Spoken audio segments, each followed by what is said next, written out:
Meet Uncle Sam. He has a lot of bills to pay. Almost $4 trillion worth every year. Uncle Sam's income is a little over $2 trillion per year. To make up the difference, the deficit, he does what most Americans do. He borrows money. When Uncle Sam takes out a loan, he calls it a bond.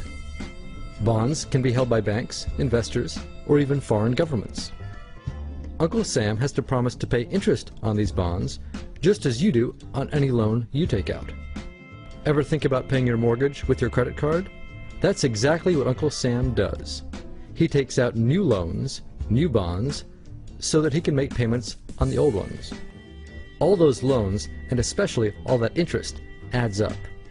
Right now, Uncle Sam owes about $14 trillion. To put that in perspective, 14 trillion is about the same as the national GDP, the total value of all the goods and services produced by the American economy in an entire year.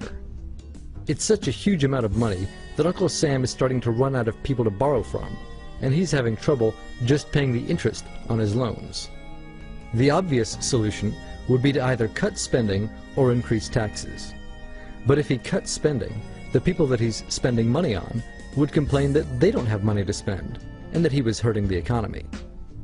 If he tried to raise taxes enough to close this gap, not only would people definitely have less money to spend, he'd probably have riots on his hands.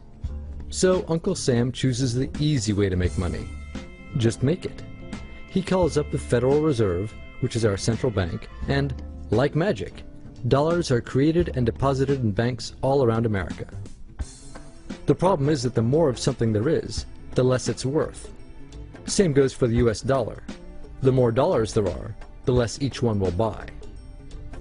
That's why commodities like gasoline, food, and gold become more expensive when Uncle Sam does his money-making magic. The commodities aren't really worth more. Your money is just worth less. That's called inflation. Remember the foreign governments that lent money to Uncle Sam? When they lent money to the American government, something interesting happened. It made the US look richer, and their countries look poorer. When a country looks poor compared to America, $1 of our money buys a lot of their money, so they can pay their workers only a few pennies a day. With such low labor costs, they can sell their products in America for lower prices than any American manufacturer can. The easiest way for American companies to compete is to move their factories overseas and pay their workers a few pennies a day too. This contributes to a recession. Americans lose their jobs, stop paying taxes, and start collecting government benefits like Medicaid and unemployment. This means that Uncle Sam has even less income and even more expenses. At the same time, the people who still have jobs are desperate to keep them, so they tend to do more work but not to get paid anymore. When your dollars are worth less and you're not earning more of them, that's called stagflation.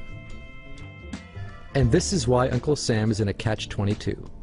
He can't raise taxes or cut spending without making the recession worse. And he can't have the Federal Reserve create more money without making inflation worse. For now, he can keep borrowing money, but since he can't even pay the interest on the loans he already has, it just makes his inevitable bankruptcy even worse.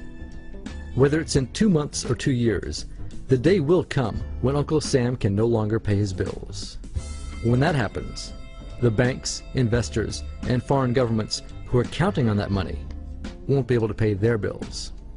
You see, just like Uncle Sam, governments, banks, and corporations don't actually have much money. Mostly, all they have is debt to each other. If one link in the debt chain stops paying, defaults, the whole thing falls apart. If investors can't pay their bills, corporations won't be able to pay their employees.